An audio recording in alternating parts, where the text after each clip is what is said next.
Dear Esther, the morning after I was washed ashore, salt in my ears, sand in my mouth, and the waves always at my ankles, I felt as though everything had conspired to this one last shipwreck.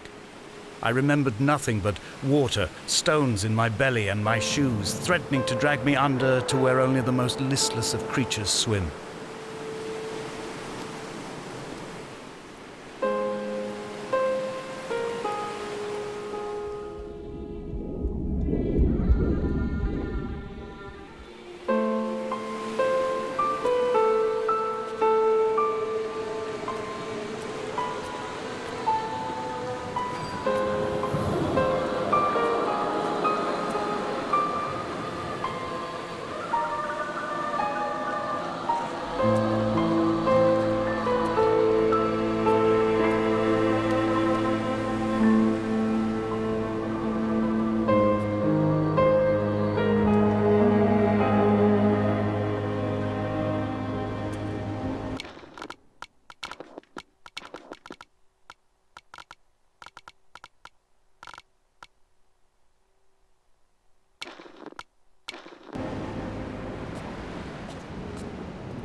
When you were born, your mother told me, a hush fell over the delivery room.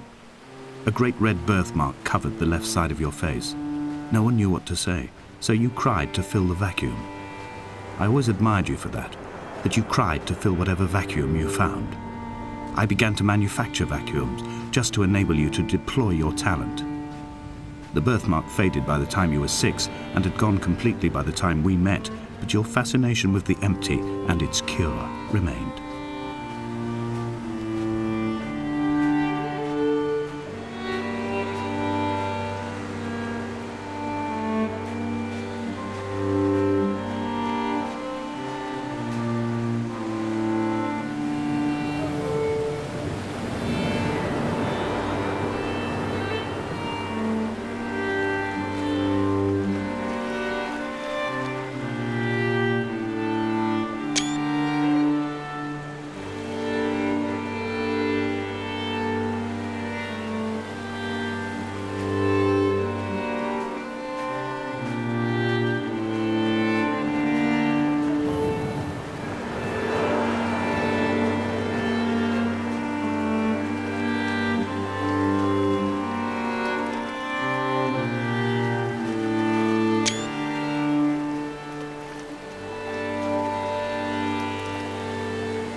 I have found the ship's manifest, crumpled and waterlogged under a stash of paint cans. It tells me that along with this present cargo, there was a large quantity of antacid yogurt bound for the European market. It must have washed out to sea. God knows there are no longer gulls or goats here to eat it.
Donnelly's book had not been taken out from the library since 1974.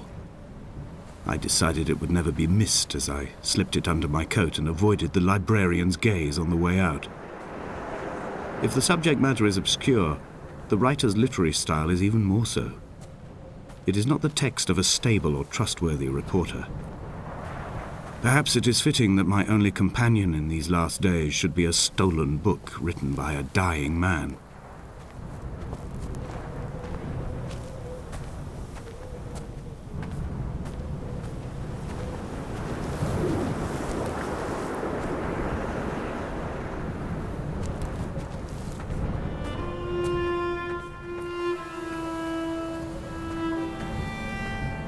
When someone had died or was dying, or was so ill they gave up what little hope they could sacrifice, they cut parallel lines into the cliff, exposing the white chalk beneath. You could see them from the mainland or the fishing boats, and know to send aid or impose a cordon of protection, and wait a generation until whatever pestilence stalked the cliff paths died along with its hosts. My lines are just for this: to keep any would-be rescuers at bay. The infection is not simply of the flesh.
We are not like Lot's wife, you and I.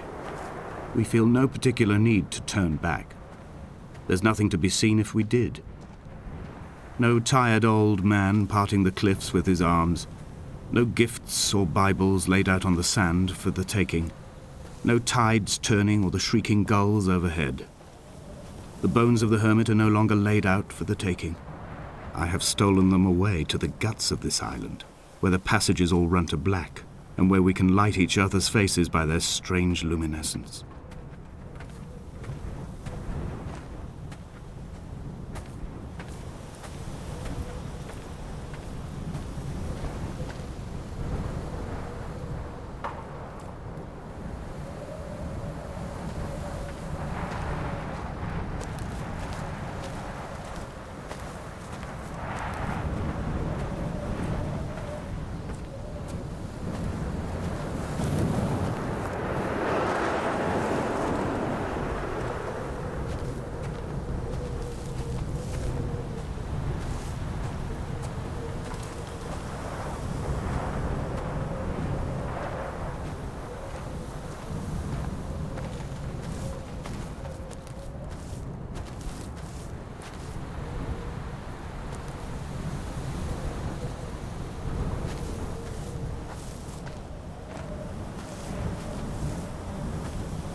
Dear Esther, I met Paul.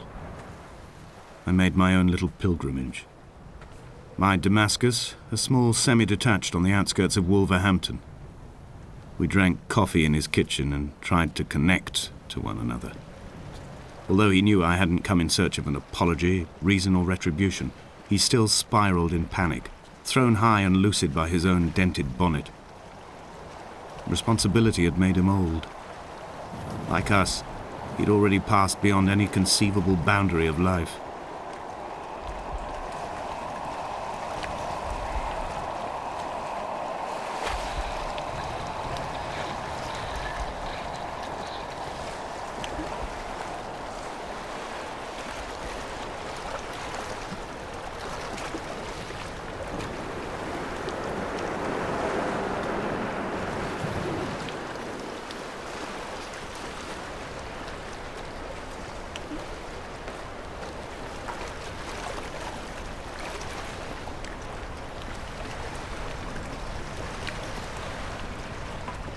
I find myself increasingly unable to find that point where the hermit ends and Paul and I begin. We are woven into a sodden blanket, stuffed into the bottom of a boat to stop the leak and hold back the ocean. My neck aches from staring up at the aerial. It mirrors the dull throb in my gut where I am sure I've begun to form another stone. In my dreams, it forms into a perfect representation of Lot's wife, head over her shoulder, staring along the motorway at the approaching traffic in a vacuum of fatalistic calm.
The vegetation here has fossilized from the roots up.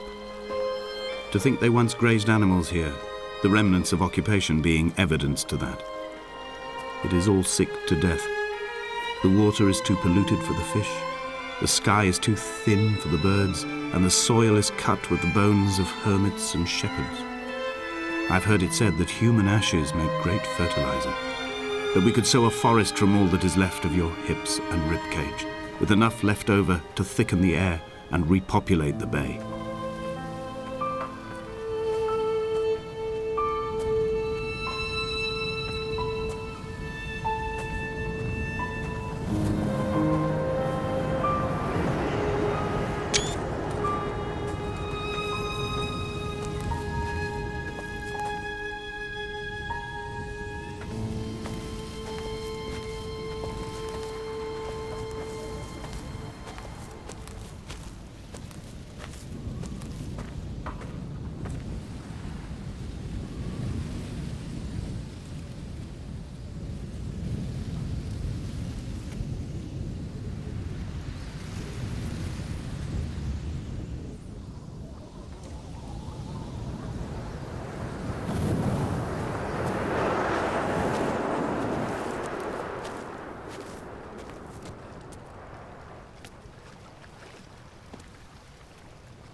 Dear Esther, I have now driven the stretch of the M5 between Exeter and Bristol over 21 times.